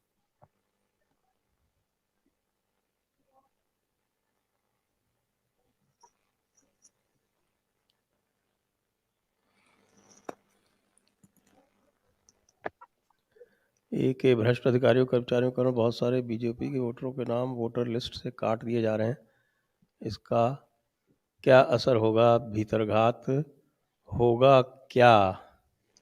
अब ये मैं अपने अनुभव से कह देता हूँ आपके, वोटर लिस्ट से नाम काट दिए गए अगर, तो इसकी पूरी की पूरी जिम्मेदारी जो है भाजपा के ऑर्गेनाइजेशन पर डाली जानी चाहिए, क्योंकि ये उनका काम है। जब भी वोटर का नाम काटा जाता है तो वो इस तरह से नहीं काटा जाता है, बाकायदा उसको नोटिफिकेशन होता है, सब कुछ होता है, तो ध्यान क्यों नहीं रखते भाई। नेक्स्ट। केयूर भाव सर, साइलेंट वोटर के चलते अगर बीजेपी 340-70 ले आई तो टीपू की बॉडी में कुदरत ने जितने छेद किए हैं वहां से हरा धुआं निकल जाएगा, टेढ़ी नाक पूरी मुड़ जाएगी, कहीं डिम्पल यादव पागल खाने न भेज दे। ठीक है जी, ठीक है, धन्यवाद। चलिए, तो अब मेरे विचार से प्रश्न पूरे हो गए। मित्र तालुक, धन्यवाद आपको। Mitadru, if SP loses this election, where will Muslim votes go in 2024 or 2027? इस पर अलग अलग मत हैं, हम सबसे ले लेते हैं आपके मत। ओंकार जी, कहाँ जाएंगे ये लोग? कहीं नहीं रहेंगे, इन्हीं के साथ चिपके रहेंगे, क्योंकि बहुजन समाज पार्टी, मायावती तो उनकी नज़रों में संदिग्ध हैं। अतीत में मायावती ने जिस तरीके से भारतीय जनता पार्टी के साथ मिलकर के सरकारें बनाई हैं, तो वो मायावती पर सहज विश्वास नहीं करेंगे। कांग्रेस अपने पैरों पर खड़े होने के लायक नहीं है, तो वहां जाकर के ये क्या करेंगे? इसलिए समाजवादी पार्टी के साथ ही चिपके रहेंगे। धीरेन्द्र जी, मुझे लगता है कि एक बड़ा शिफ्ट हो सकता है अगर ये लोग इस बार समाजवादी पार्टी इनको सत्ता नहीं दे सकती, क्योंकि मजाक ही सही, लेकिन वेस्टर्न यूपी में चूंकि भाषा का इस तरह का आपने देखा होगा संस्कार भी है हम लोगों का, खरा बोलना, मुहावरों को इस तरह तोड़ देना। उसमें कहा उसने, जब मैंने पूछा कि एक से कि भाई अगर अब नहीं आ रही है, आपने इतनी ताकत दे दी, तो उन्होंने कहा कि पेट के बच्चे के अलावा सबने तो वोट दे दिया, अगर वो अब भी नहीं जीत पाएंगे तो अगर उन्होंने अभी भी जीत हासिल नहीं की तो फिर वापस कांग्रेस की तरफ बढ़ने की कोशिश करेंगे। और ये बात मैंने बहुत जगह सुनी है कि फिर वो उस पार्टी की तरफ जाएंगे जो समावेशीकरण कर सकती है। यानी ये जो समाजवादी पार्टी राहुल गांधी के रहते कैसे करेगी समावेशीकरण? नहीं, मतलब उनका, मैंने सिर्फ ये कहा कि वो किस तरफ जाने की सोच रहे हैं। ये बात मेरे लिए उतना ही आश्चर्य है जितना आपको लग रहा हो, लेकिन ये बात एक सिंसियर थॉट पर है जो आप जगह जगह, क्योंकि वो अलग तरीके से एक्सपेरिमेंट कर रहे हैं। वो लोग अगर आप देखेंगे एक्सपेरिमेंट कंटिन्यू कर रहे हैं, उनके पास नहीं है, लेकिन उनको लगता है कि बामुकाबले समाजवादी पार्टी के एक जातिवाद पे टिके रहने की बजाय एक उस पार्टी पर जाने की तरफ वो कोशिश करेंगे जिसमें कि जातियों का समुच्चय हो, जिसको वो ताकत देके वहां तक पहुंचा सकते हो, ऐसा मुझे लगता है। पर कांग्रेस के पल्ले में कुछ है नहीं ना। आपकी बात मैंने कहा, मैं सिर्फ ये कहने की कोशिश कर रहा हूं कि उनके बीच में ये एक चर्निंग चल रही है, ये बातचीत है, और बहुत सिंसियर लोगों ने इस पर बातचीत की है। अभिषेक जी, मुझे भी लगता है, मैं धीरेन्द्र सर के साथ हूँ। एक्चुअली बहुत सारे लोगों का ये मत है कि इस बार इवन आप देखेंगे कि भले 0 सीट पे रही है लोकसभा में भी, 1 सीट मतलब सोनिया गांधी वाली छोड़ दे तो, लेकिन इसका रिजल्ट आपको डायरेक्टली सिर्फ 2024 पे ही दिख जाएगा। मुसलमानों का चंक जो है इस बार अब वो भरोसा नहीं करेगा और कहेगा कम से कम लोकसभा में कांग्रेस को मजबूत करते हैं, कांग्रेस को वोट करते हैं, क्या पता कांग्रेस रिवाइव कर जाए। और देखिए सर, कांग्रेस के रिवाइव होने के चांसेस मुझे नजर आ रहे हैं, ऐसा नहीं है, मेरे पास कुछ स्ट्रॉन्ग रीजन है सर।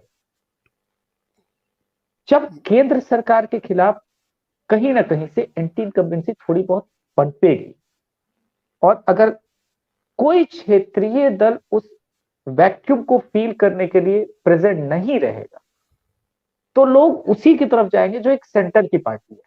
मुझे नहीं लगता कि, हालांकि आईएसआई वाली उनकी आइडियोलॉजी खत्म होगी, जो प्रो मुस्लिम की वो टिपिकल कांग्रेस की आइडियोलॉजी है, लेकिन फिर भी कुछ बेवकूफ हिंदू तो चले ही जाएंगे जी। वो तो अब।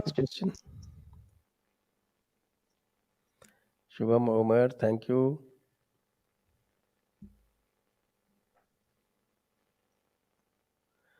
के Raghu, who could be potential successor for Yogi ji? अरे अभी योगी जी 49 साल के कुल हैं और आप सक्सेसर की बात कर रहे हैं। छोड़िए ना, अभी वो खुद ही सक्सेसर होंगे किसी के। सुशांत मिश्रा सर, गोरखपुर में बीजेपी 9 विधानसभा सीट जीतने जा रही है। जी, धन्यवाद सूचना के लिए। डॉक्टर AK सिंह, धन्यवाद। सचिन छेड़ा, अखिलेश ने 11 मार्च की लंदन की टिकट कराई है, NDTV ने खुलासा किया। अच्छा भाई, ठीक है, रवीश कुमार जी से बात करेंगे फिर हम उस दिन। Vijayendra Singh, why Modi ji is not much reluctant as usual in terms of rallies? Rallies तो कर रहे हैं, रैली तो कर रहे हैं और अच्छी खासी गर्मी के साथ कर रहे हैं, तेवर के साथ कर रहे हैं। बिल्कुल। उसके आज ही बाद बहराइच में इस रैली की थी, उसके करीब वो पहुंच गए, उससे आगे निकल गए। पिछली बार कितनी की थी? 23 रैली थी, उसके बाद मतलब जो अपनी चुनाव की अधिसूचना से पहले कुल मिला के उन्होंने 23 की थी और मुझे लगता है इस बार भी उतनी ही हो जाएंगी। और इसके अलावा वो 2 तारीख से जाकर बनारस में उसी तरह बैठ जाएंगे जिस तरह वो पिछली बार बैठे। 2, 3, 4, 5 तक वो बनारस में जी। और क्यों भूल जाते हैं, 18 अक्टूबर से लगातार उत्तर प्रदेश में ही हैं एक तरीके से मोदी जी। हाँ, वही मेरा कहने का मतलब कि 18 अक्टूबर से शुरुआत हो गई थी। वो लगे हुए हैं, उसमें ऐसा कुछ नहीं। वो शुरुआत के पहले 2 फेज में उनको, एक फेज में आप समझ सकते हैं कि वो थोड़ा जो कोरोना का है या उनका एक वो तरीका उसमें जी। नेक्स्ट, जय श्री राम। पीयूष गर्ग जी कह रहे हैं, अभिषेक सर ये हिजाब वाले ड्रामे का कोई इम्पैक्ट पड़ेगा क्या मुस्लिम वोटिंग पे? हो गया उनका जितना होना था। जितना होना था तो हो गया, बचे कहाँ, थोड़े बहुत पूर्वांचल में है, मऊ जाइएगा, थोड़ा बहुत गाजीपुर जाइएगा तो उसका इम्पैक्ट रहने का है नहीं वहां पे। तो मऊ गाजीपुर ये संजय जी, मुझे लगता है कि संजय जी इसको मैंने इसको एक अलग तरीके से देखा था कि ये जो इम्पैक्ट था ये हिंदू वोटर्स के लिए नहीं था, ये इम्पैक्ट जो है मुस्लिम वोटर्स के लिए था। क्योंकि आप देखेंगे ये स्पेशली आया था पहले और दूसरे फेज में। जो वोटिंग का परसेंटेज है, जो मुस्लिम वोटिंग का परसेंटेज हुआ, उससे पहले आपने एक ऐसा बहस के साथ शुरू किया कि आपकी हिम्मत नहीं थी। और मूलतः ये कमजोरी है, मुझे लगता है इस बार इसको बीजेपी को या जो भी पार्टी सत्तारूढ़ होती है उसको देखना चाहिए कि जब अंदर पोलिंग एजेंट बैठते हैं, जो भी पार्टी का एक एक होता है, आप देखेंगे 99.99 वो मेल होते हैं। उनकी हिम्मत नहीं होती कि वो किसी महिला से कहें कि आप हिजाब हटाकर दिखाइए, क्योंकि जो आपका आईडी है उससे वेरीफाई करना है, या आप अपने नकाब को उतारिए। और ये जो महिला अधिकारी जिन बूथ में बैठी थी 99% ने ये देखा ही नहीं। और ये इसलिए किया गया क्योंकि आप पहले 2 फेज से पहले ये बड़ा हमला हुआ और आप जानते हैं हर एक बूथ पर कम से कम 100 से 50 महिलाएं ऐसी होती हैं जो किसी ना किसी कारणवश वोट के लिए नहीं जाती हैं। ये बात मैं इसलिए कह रहा हूं कि मैंने देवबंद में ये खुद देखा है कि जब ये चेकिंग शुरू हुई तो अचानक जो भीड़ थी 4 से 5 के बीच में, जो हित का वो जनहित या कुछ करके सबसे बड़ा इंटर कॉलेज है वहां का, सबसे पुराना भी है, हरचंद या हर मिलाप राय इंटर कॉलेज, वहां अचानक वो भीड़ गायब होगी। और एक इंस्पेक्टर ने एक से झगड़ा भी हुआ उसका कि तुम सुबह से 5वीं बार बाहर जा रहे हो पोलिंग एजेंट से। तो उसने कहा कि साहब ये मेरी बहन थी, इसके कागज लेने जा रहे हैं। तो कह रहा बिना कागज के कैसे आए? तो मैं अंदर गया तो मैंने देखा, तो मुझे लगा कि ये जो हिजाब वाली कंट्रोवर्सी जिनको लग रहा होगा कि ये देन इनकी है, मुझे लगता है बहुत सिस्टमेटिक तरीके से पहले और दूसरे पेज के लिए थी, जिसका फायदा मिला होगा। 6 लड़कियां अरेस्ट भी हुई हैं सर। 6 मुस्लिम देख ही नहीं रहे थे। बाद में बीजेपी को तब समझ में आया जब 11-1 बज चुका था, और उनके बाद जैसी उनकी आदत है वो भागे कागज पत्तर लेके लिखने, नीचे तक जाते जाते 4-5 बज गए और किसी को समझ में ही नहीं आया कि खेल क्या हुआ। चलिए नेक्स्ट। राम राम सर। शंकर जी धन्यवाद। अखिलेश जी धन्यवाद। अखिलेश जी 2 बार? कौन सा अखिलेश जी हैं? यादव जी तो नहीं है? उत्कर्ष सिंह, हरा कुर्ता का क्या हाल है? कल पहन के आऊंगा हरा कुर्ता, आप चिंता मत करो। नेक्स्ट, पीयूष रायजादा धन्यवाद। पीयूष रायजादा सर, पुरानी पेंशन पर भी कुछ बोलिए सरकारी कर्मचारियों के लिए, बहुत बड़ा मुद्दा है, बताइए। वोटिंग के पहले थोड़ा बहुत इम्पैक्ट था, लेकिन देखिए सर, वोटर इस बार एकदम बटा हुआ है, एक उसका माइंडसेट बहुत क्लियर है। 2 ही वोटर है, या तो मोदी को हराना चाहता है और जो मोदी को जिताना चाहता है उसके पास 1000 वो योगी के काम गिनवा देगा जो आप और हम भी नहीं सोच सकते। जहाँ तक जो सर्विंग सरकारी कर्मचारी है उसको तो योगी के राज में क्या परेशानी हुई है? पहले तो जो भी कुछ पैसा वैसा कमाते थे उसमें समाजवादियों को हिस्सा देना पड़ता था। यहाँ तो अगर कुछ कमा रहे हैं तो हिस्सा भी नहीं देना पड़ रहा, उनको क्या समस्या? Next, Akshay ji, is BSP getting any votes this time? Why Mayawati is so inactive this time? And is MIM getting any Muslim votes, or his deposit is in danger? बताइए। अभिषेक जी आप बताएं। अच्छा, मेरे से ही सवाल है। नहीं, बीएसपी का तो और वोट किसी है ने नहीं सर। लिया, सीनियर्स ने नहीं लिया तो आपके पास आ गया। अच्छा, नहीं, मैंने सोचा कि ये ओमकार सर और धीरेन्द्र सर के लिए बड़ा बढ़िया प्रश्न था, तो मुझे लगा वहीं से आएगा।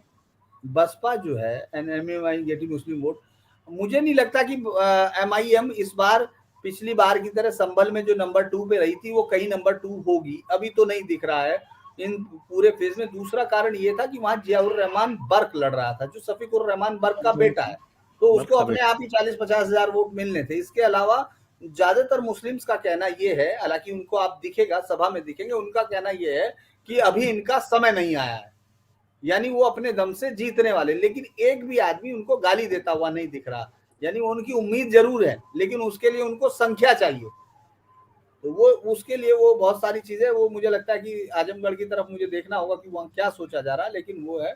और बसपा का वोटर जो है, मुझे लगता है कि जो बेसिक वोटर है, जो कोर वोटर है, वो बहुत हद तक उनके साथ जुड़ा रहेगा। बुंदेलखंड में अभी इस पूरे चुनाव में सपा मुख्य प्रतिद्वंदी नहीं है, अभी भी बसपा वहां मुख्य प्रतिद्वंदी आपको दिखेगी। एक खबर दे दूं आप लोगों को जी दे दीजिए। नवजोत कौर छोड़ सकती है राजनीति, सिद्धू ने भी किया इस फैसले का समर्थन, शुरुआत हो गई। तो छोड़ना ही पड़ेगा। वो तो पहले ही कह चुकी हैं कि वो डॉक्टरी शुरू कर देंगी, तो उसमें क्या। नाव में छेद करके नाव डुबा दिया, अब कह रहे हैं अब हम नाव से उतर के जा रहे हैं। पहले नाव डुबो दिया, भाग रहे हैं छोड़ के नाव। चलिए। Meena Hindu sir ji, why BJP करता not approaching UP people and telling them their booth locations not helping them in reaching booth. एक बात बताऊं, ये जब से बीएलओ सिस्टम शुरू हुआ है ना, तब से कार्यकर्ता बहुत सुस्त हो गए। पहले तो सारा काम कार्यकर्ता ही किया करते थे, फिर बाद में चुनाव आयोग ने ये बीएलओ सिस्टम शुरू कर दिया। अब लोग बीएलओ सिस्टम के पहले से उनकी पर्ची चली जाती है, तो ये सोचते हैं कि साहब बीएलओ ने तो पहुंचा ही दी होगी। ये एक बड़ा कारण है, और ये केवल यहाँ नहीं है, ये पूरे भारत में ये समस्या आरंभ हुई है, ये मेरा सोचना है। नेक्स्ट।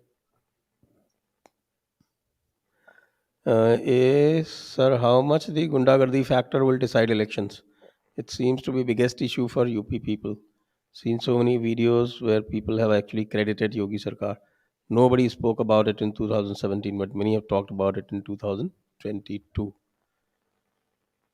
लॉ एंड ऑर्डर पे पूछ रहे हैं, लॉ एंड ऑर्डर का पूछ रहे हैं। लॉ एंड ऑर्डर तो इस चुनाव में मेन मुद्दा ही रहा है।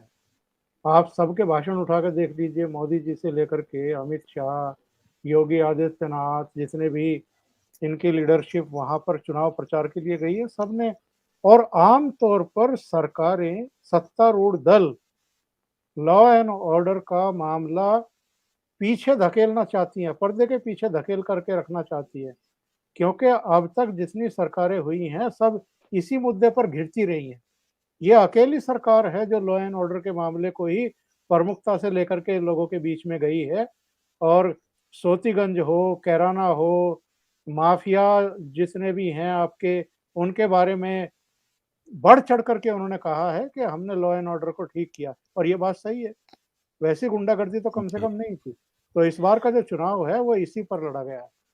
जी, मैं अंतिम प्रश्न ले लेता हूँ। अचिंत्यनाथ सक्सेना जी का प्रश्न है, उसको आप हाईलाइट करें, मैं पढ़ रहा हूँ यहाँ से। अंतिम प्रश्न है, ये कह रहे हैं बुंदेलखंड में तो संघ एवं भाजपा के ही कई कार्यकर्ता छुट्टे सांडों और गायों की भेंट चढ़ चुके हैं, इसको लेकर बहुत गुस्सा है, और ये बहुत हाईलाइट कर रही है समाजवादी पार्टी। तो और ये खास तौर से कह रहे हैं कि जैसे जैसे पूर्वांचल की तरफ बढ़ेंगे ये इशू ज़्यादा हाईलाइट होगा, तो इस पे कुछ बता दें धीरेन्द्र जी।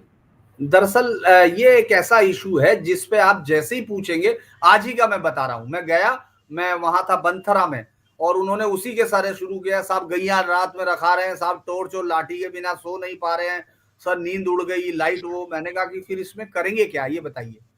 मतलब एक तो सवाल ये होता है कि ये आए कहां से, तो उन्होंने एक जगह मतलब करहल के अलावा मुझे लगा करहल दुनिया की सबसे बेहतरीन जगह थी, जहां उन्होंने कहा कि ये मोदी और योगी ने छुड़वा दिए हैं। बाकी सब जगह सबने ये तो कहा कि ये हमारे हैं, हमारे ही है, लेकिन सरकार इनका इलाज करे, ये बात उनका था। लेकिन करहल में मैंने बहुत ही मुझे लगा कि अच्छा तो ठीक है, इतना हो सकता है क्या कोई शक। वो पूरी भीड़ चिल्ला के कहती है मोदी और योगी ने लाके भर दिए हैं यहाँ वहां। तो बाकी ये सवाल है कि ये वाकई परेशानी का इशू है। जिन गौशालाओं को इन्होंने खोला है, जिनको पैसा दिया है, वहां सिर्फ करप्शन ज्यादा दिखा, वहां गायें मर रही हैं, वो भी अंदर का सवाल है। लेकिन इस पर इनको काम करने की जरूरत पड़ेगी। ये इशू सिर्फ इसलिए बनाया जा रहा है क्योंकि जो जातिवाद है, जातिवाद के आधार पर जो वोट दिया जाता है, उसको आप हमेशा सैद्धांतिक रखना चाहते हैं। ये हर आदमी की है। आपने देखा होगा कि सबसे ज्यादा जो अगर आपके साथ में बहुत सारे ऐसे अफसर रहे होंगे जिनके सबसे पहले शुरुआत में एकदम ऐसे करके वो करके शुरुआत होती है, उसी तरह की स्टाइल इसमें की गई है। ये चूंकि जातिवादी आइडिया जो है वोट के लिए जिस संकलन का है, उसको एक सैद्धांतिक रूप देने के लिए कोशिश की जाती है कि साहब देखिए छुट्टा पशु हमको। वरना तो मुझे इतनी हैरानी हुई थी कि पीछे मेरा कैमरामैन दिखा रहा था खेत में, वहां पशु घुसे हुए हैं, लेकिन वो बीजेपी का वोटर थे जो सामने खड़े थे। उन्होंने कहा साहब भगवान ने इनको कोई नौकरी थोड़ी दी है, ये तो बेचारे चलिए खाएंगे। इसी के साथ अब हम आज का शो समाप्त करते हैं। आप सभी लोगों को बहुत बहुत धन्यवाद। ओंकार जी को, धीरेन्द्र जी को, अभिषेक जी को बहुत बहुत धन्यवाद। अब अगला हमारा कार्यक्रम जो है वो 26 तारीख को होगा। तो मैं आप सभी लोगों को आज से ही नोट करा देता हूँ, 26 तारीख को 7 बजे, जब हम चौथे फेज का आकलन करेंगे। जय Hind, Vande Mataram. Press the bell icon on YouTube and don't miss another update.